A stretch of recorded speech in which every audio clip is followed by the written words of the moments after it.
Fertilizimi in vitro për shumë vite me radhë në vendin tonë në Kosovë ka qenë i disponueshëm vetëm në sektorin privat. Tani e tutjem, të gjithë ata që duan që ta bëjnë këtë trajtim në Qendrën Klinike Universitare të Kosovës kanë mundësinë. Për detaj dhe shumë çka lidhet me këtë pjesë, unë kam kënaqësinë që këtu të kem shefin e këtij reparti, zotrin Leandret Bejtullahu, me cilin do të flasim në detaj dhe ta sqarojmë një herë mirë se çfarë kritere duhet plotësojnë çiftet e shumë çka tjetër. Zotri Bejtullahu, faleminderit që ndohat kohën për të na pranuar sot këtu. Mirë se keni ardhur. Atëherë, ndoshta është mirë që ta nisim bisedën fillimisht me idenë, se si lindi ideja për të realizuar një repart të tillë, një shërbim që ka qenë shumë i nevojshëm për qytetarët e Kosovës. Mungesa është faktikisht që 2 dekada më shumë, është një mungesa, edhe pse ka ekzistuar si shërbim në sistemin privat, po sigurisht që edhe shpenzimet kanë qenë shtrajta, dikush nuk i ka pas mundësit, kështu që për një kohë gjatë faktisht iniciativa ka ardhur prej klinikës tonë, edhe një kohë gjatë jemi mundu që më në fund me pas këtë lloj shërbimi, që është realizuar tash, kemi pas mbështetje prej Ministrisë së Shëndetësisë, prej qeverisë, kanë kuptuar rëndësinë e kësaj teme, se është faktikisht një probleme me implikacione më të mëdha se sa vetëm shërimi i një çiftit për me pas fëmijë, do thotë ka ndikime edhe demografike, kur na jemi tash të vetëdijshëm që numri i lindjeve në Kosovë po bie. Kemi emigracion, kështu që edhe kjo është një kontribut që të ruhet demografia e Kosovës. Ka një rëndësi për te, domethënë shëndetësisë, po ka rëndësi edhe në nivel më të lartë. Doktor, të flasim pak edhe për kushtet. Cilat janë ato kushte që duhet i plotësojë një çift për qenë pjesë e këtij shërbimi? Na sa i përket kushteve materiale ose tjera nuk kemi asnjë lloj kushtet janë shëndetësore. Do thotë përcaktojmë cilat çifte mundin realisht me pas sukses. Në rregull. Janë një grup i testeve që na bëjmë kur vjen pacienti për herë të parë dhe mbas asaj caktojmë cila është mënyra më adekuate e mjekimit. Nuk ka nevojë se cili çift që vjen për me mjeku mirë nështrua IVF-it. Na ofrojmë faktikisht krejt aspektin e mjekimeve, tu fillu edhe operacionet, që janë operacionet endoskopike, laparoskopi, histeroskopi, mandej procedura diagnostike, pjesën më të madhe të shërbimit, domethënë e kemi në bulum, edhe në bazë asaj na përcaktojmë cila është dikush ka nevojë ndoshta një operacion, me çfarë operacion realizojmë që me kriju kushtet marrëdhënie shtazania në mënyrë natyrale.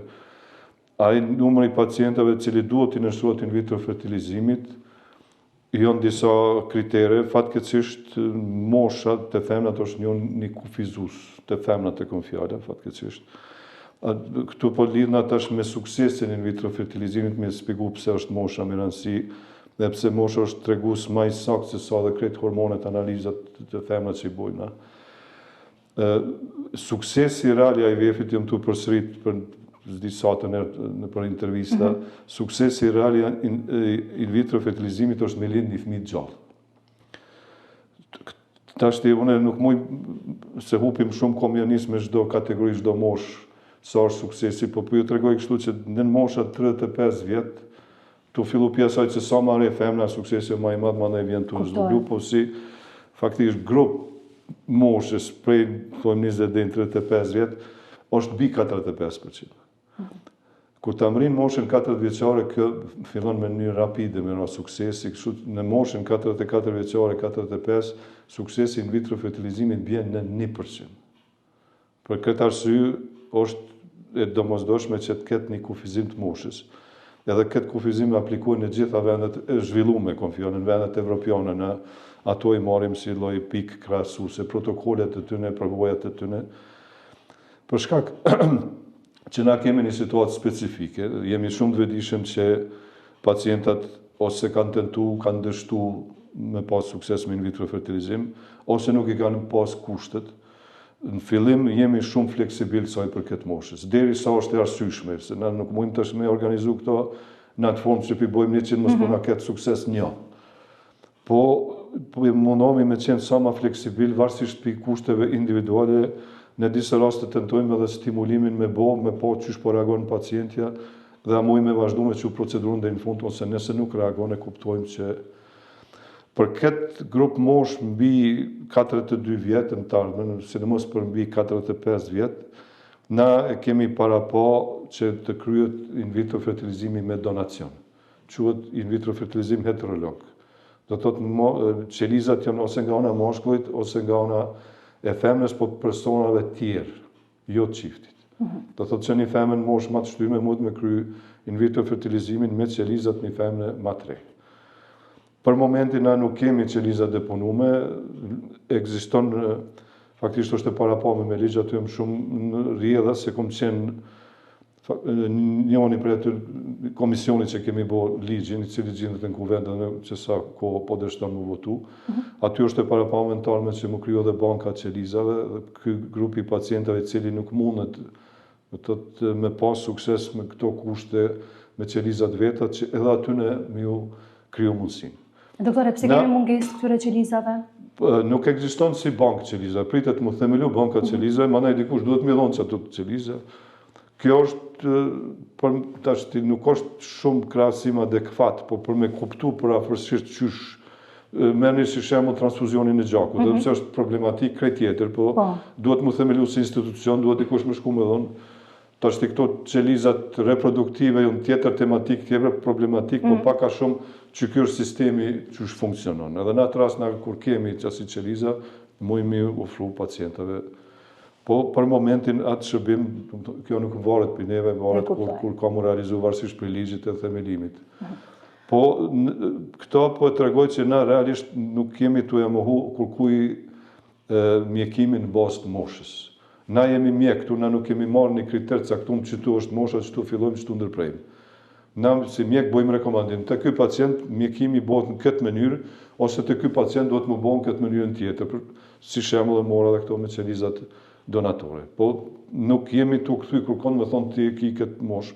Vetëm japim rekomandime për llojin e mjekimit që aplikohet. Nuk kemi ndaj vendim as prej qeverisë që duhet me kufizu dikun moshë. Të thotë na si mjek veprojmë në atë aspekt që japim këshilla mjekësore, të cilat janë racionale të arsyeshme për me pa sukses edhe nikosisht të i marrë parasysh nevojat e pacientëve që janë primare.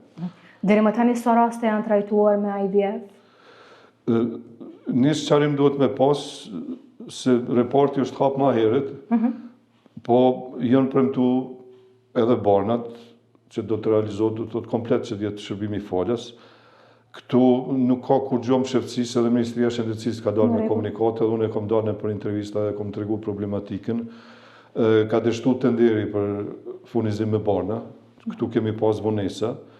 Tash një pjesën më të shtetet barnave e kemi marë, edhe po presim ka fundi këti muj, eventualisht fillimi i shkurtit, që më furnizu komplet me barna, që të shërbimi të jetë komplet falës.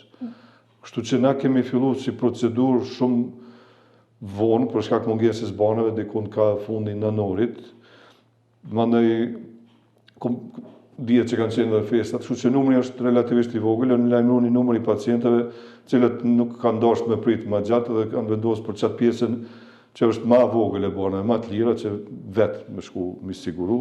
Kështu që për fillim kemi realizuar 8 gjatë kësaj periudhe, faktikisht është periudhë ndoshta pak më gjatë se një muaj, 8 raste kemi realizu.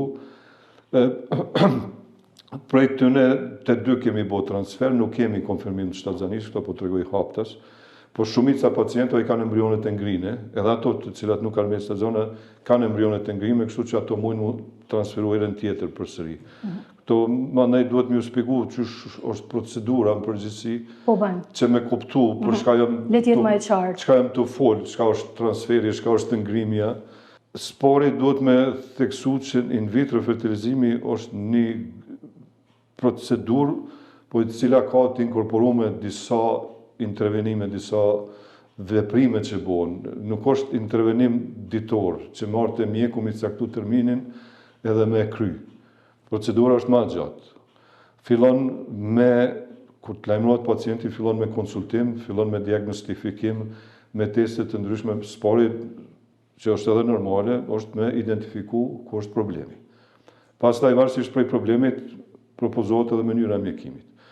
Nëse pacientja ka nevojë për in vitro fertilizim edhe i plotëson ato kriteret hormonale, kuptohet që duhet mi pas vezoret, duhet mi pas mitrën, ato në gjana shumë të logjikshme, përndryshe nuk mujmë realizu procedurën. Unë po shprej në pak mënyrë ma laike që me më kuptu ma mirë pacientët, po mundona mos më qenë strikt teknik. Në atë rast se na fillojmë stimulimin. Stimulimi është një procedurë ku na japim hormone artificiale, se gjatë një cikli natural lirohet neocitë të femna. Na tentojmë me fitu sa ma shumë. Në disa raste këtu të na kemi fitu edhe 16, 18. Kështu që ajo arritet me dhënje të hormoneve. Këto janë ato barna të cilat e ceka më herët që kemi realizu, furnizimin me një pjesë më të madhe të tyne. Mbasi të bëhet stimulimi në një fazë caktuar me ultrazona shiqojmë sa ka arrit sukses stimulimi, edhe bëjmë tërheqjen e qelizave me ndihmë të ultrazonit me një gjelpon, i tërheqim pa premje të barkut, i tërheqim me gjelpon dhe ato qeliza dërgohen në laborator ku mandej bashkohen me qeliza të burrit. Dhe që kjo është ajo që quhet fertilizim in vitro, faktikisht që kryhet në kushte laboratorike. Kur embrionet janë të mjaft maturume, domethënë i plotësojnë kushtet, i kthejmë mrapa në trup të femnës, në mitër, ditën e 3 ose ditën e 5, varësisht prej sa janë zhvilluar në laborator, sa është kvaliteti ty, nëse mujnë me pas embrione me kvalitet ullt ose kvalitet nalt. Prej këtij momenti, kjo quhet embriotransfer, kjo është domethënë edhe një pjesë. Pas kësaj e bëjmë suportimin e fazës luteale, do thotë pacientja prapë me hormone që sa më shumë me pas prekrahje që me realizu shtatzania. Dhe prej kësaj kohë embriotransferit mas 2 javëve bëhet testi i shtatzanisë me pas o ka pas sukses. Tash po duhet më sqaru se masi po japi unë shpesh intervista, po del që kurkund s'kemi lëviz ndërkohë, po të marrë parasysh që kjo është procedurë ma gjatë, nëse dikush më pyet mas disa ditëve, krejt procedura shkon 1 muj ditë, unë nuk muj me njëherë me thonë, po valla dje kemi pas 2 shtatzane. Kështu që problematika është pak ma ndryshe se intervenimet tjera, se pacientja mund të më shku mu bo operacione kryen mrena ditës, edhe dim ka pas sukses, është gjupja anestezionit, po këtu të na procedura është procedurë gjatë, kështu që duhet me pas pak durim. Ajo që unë po du me theksu, se ti me siguri ki me mpyt, po unë pak në rregull. Ajo për mu që është ma shumë lajmë se sa kemi pas shtatzanies, kemi pas të ky numër i vogël, lajmë i mirë që procedurat e na po funksionon. Po funksionon stafi, po funksionon aparaturat që kemi shumë moderne, po funksionojnë banat që kemi apliku, nuk kemi pas asnjë komplikim, se dhe komplikimet janë të mundshme, edhe prej stimulimit, edhe prej opu, që faktikisht është që kjo tërheqja e qelizave. Kështu që në atë aspekt si procedurë po shkon me mënyrë të rregullt sipas protokolleve ndërkombëtare, se na nuk i kemi zbulu procedurën in vitro fertilizimit, po aplikojmë përvojat e protokollet shteteve të zhvilluara. Dhe në atë aspekt jemi shumë të kënaqur që si procedurë po funksionon, edhe pacientët janë të kënaqur. Listat pritjes për momentin nuk ka, po në baza ditore po shtohet numri i pacientëve, kështu që mas disa muajve besoj që kemi me pas edhe numër më të madh, edhe shtatzani me deklaru që kemi edhe shtatzani, po kryesora për momentin është që si procedurë është u shku sipas standardeve dhe është procedurë e sigurt për pacienta, kështu që nuk ka nevojë me nguru për marrë për mu mjeku të na. Doktor, ndonjë shtatzani nuk patëm, por ndonjë dështim apo diçka të tillë? Keni hasur gjatë procesit? Dështim në çfarë aspekti? Në aspektin që nuk ka funksionuar trajtimi. Po kemi pas varësisht për moshës, se varësisht na pak a shumë kemi apliku njëjtën metodë. Të disa raste otësitet nuk kanë qenë kvalitative, të disa raste otësitet ka pas ma pak, qenë 2 ose 3. Të disa raste kemi pas 16, do thotë kjo është individuale. Kjo mundet me ndodhë edhe që fitojmë qeliza edhe fertilizimin laborator mundet me dështu. Po, ajo që kur po flasë për standardet që me të qenë sigurt, nëse të na nuk funksionon si laborator, nuk funksionon si proces, atëherë të secila paciente ka me dështu. Na dështime individuale muj me pas, po derisa kemi edhe shumicën e rasteve, për qëtyne që kemi pas, që gjithçka ka shku në rregull, kemi fitu embrionet shtnosha, atëherë e dim që si procedurë, si aparaturë, si staf po funksionon. Po dështimet individuale mujnë me ndodhë, varësisht edhe për gjendjes pacientes. Kemi një numër pacientëve që kanë kryer in vitro fertilizime paraprakisht edhe kanë kryer disa prej tyne, duhet me theksu se me çdo in vitro fertilizimin kalumen zvoglohet potenciali me pas sukses në të ardhmen, se në çdo cikël të IVF-it regrutohen, faktikisht fiton ato qelizat më të mira dhe çdo cikël tjetër më adopta, kështu që rezerva ovariale të femra është e kufizuar. Kështu që nuk kemi rezerva pafundësisht për me pas sukses. Doktor, e gjithë kjo periudhë është një lloj periudhë stresuese edhe për çiftin në fjalë. Po. A ofrohet mbështetje psikologjike gjatë këtyre ditëve? Psikologu na kemi këtu në klinikë, në përgjithësi, jo vetëm për in vitro fertilizim, po edhe kur kemi nevojë të 7 zonat, e kemi bërë si rregull që çiftet me u konsultu me psikologun në çdo rast. Do të thotë si pjesë e procedurës kur edhe nënshkruhen për procedurë dhe për pajtimin që luajnë për mjekim, njëkohësisht e kanë edhe konsultimin e psikologut. Po nuk kemi pas çasi raste që me pas diçka stres jashtë masës, na po mundohemi mu sill sa më të afërt me pacienta, në përgjithësi besoj që nuk kemi pas deri tash ankesa, pa kënaqësi mundet me pas, pa kënaqësi në atë aspektin që dikush e ka një frustrim për shembull se e ka marrë një moshë caktuar në mrekulli nuk muj më bë, duhet me qenë real tash. Na kemi një shërbim të shtetit, unë e kam obligim pacientëve me ju tregu realitetin. Edhe pse kanë njerëz nështë nuk kem shumë popularizuar për atë arsye, po unë nuk muj me ju tregu pralla, me thonë kështu ashtu, po duhet me ju tregu realitetin. Si onkologu që duhet dikuj mi thonë e ki kancerin, unë e di që ato se bën shumë popularizuar të pacientët, po ai e ka obligim. Do të thonë çdo lamit mjekësisë na kemi obligim ju tregu pacientëve realitetin. Dhe nëse vrejmë që kushtet për sukses janë minimale, atëherë duhet më ju tregu të vërtetën. Nëse ka në atë aspekt ndonjë pakënaqësi, po në përgjithësi besoj që kemi qenë shumë real, shumë fair, edhe njëherë po potencoj që kemi qenë maksimalisht fleksibil sa i përket moshës. Deri në ato që thjesht mund të më ndodhë që disa raste me pas edhe dështime, edhe niveli i përgjithshëm i suksesit me qenë më i ulët, po ato kemi bërë me plot vetdije që jemi të vetëdijshëm që pacientat nuk i kanë pas kushtet për me kry privat, ose i kanë kry edhe nuk kanë pas sukses, po mundohemi me adresu që të grup pacienta në të ardhmen, kur të qetësohet kjo valja por, unë nuk besoj që mosha ma ka me qenë problem se pacientat kanë me në ardhë mosha ma të reja. Këshilla është, tash po e shfrytëzoj rastin pak edhe si edukim shëndetësor, të çiftet e reja mas martesës, nëse një vjet tentojnë me ardhur te shtazania nuk kanë sukses, do të thotë nuk mbrohen gjatë kësaj periudhe me shku te mjeku me sharumot, me qenë një problem i vogël, ndonjë infeksion, po përgjithësi është mirë mos me u kohën. Sa më herët që fillon mjekimi, aq është rezultati më i mirë, suksesi më i lartë. Doktor, përmendë këshillat, po për ata çifte që hezitojnë bëjnë IVF, cila do të ishte këshilla juaj? Unë e di që na si popull, këta kemi cekë edhe më herët, ekziston një farë stigme, ekziston diçka unë më njëherë kuptoj sa është e rëndë në këtë definicion që thonë kush ka faj. Shumë. A ka faj gruaja, a ka faj burri. Unë e di që faj ka dikush që shkon me vjedh diçka. Po dikush që është smut, nuk mund me thonë që është fajtor pse është smut. E ka një problem shëndetësor. Kështu që na më njëherë për çastë fjalë dim që të na jemi pak si gjykues si popull. Nuk ka nevojë me pas para gjykime se ato problemet shëndetësore kur kush ka qef mi pas. Infertiliteti është në rritje në krejt botën, është në rritje sidomos në vendet të zhvilluara. Këtu tash e kemi një paradoks që vendet e pa zhvilluara më pak ka infertilitet se në çdo vendet industriale. E kom cekë edhe më herët që na si Kosovë nuk jemi shumë zhvilluar, po sa i përket infertilitetit jemi në grupin këtyre shteteve shumë të zhvilluara. Kemi problem, shka është shqetësuese, është në rritjes infertilitetit të mashkujt. Edhe këto, po thëmë, si që më pyetër për këshill, duhet me sqaru prej tashit që nuk është gjithmonë femna fajtore, se jemi hinë gjuna me femna, jo na mjek, po përgjithësi si popull, që kjo femna ka problem. S'po hina si statistika shumë teknike, po ju thëmë shtu një formulë ma të thjeshtë, diku 1/3 çifteve ka faj femna, 1/3 mashkull, 1/3 të dytë. Tash e thash faj edhe unë pa vetdije përdora. Pa vetdije, po do është të me thonë që kanë probleme shëndetësore.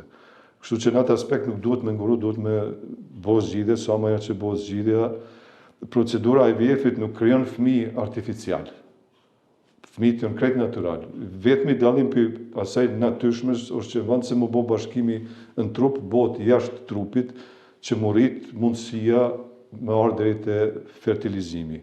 Kur të bashkohen qelizat mashkullore femnore në embrionin e kthejmë në trup të femnës, edhe shtazania, mane lypni përkrahje më të madhe për shkak problematikës, por shtazani komplet natyrale.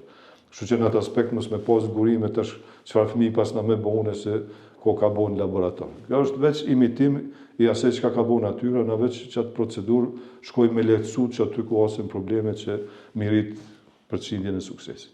Doktor, faleminderit shumë. S'ka përse.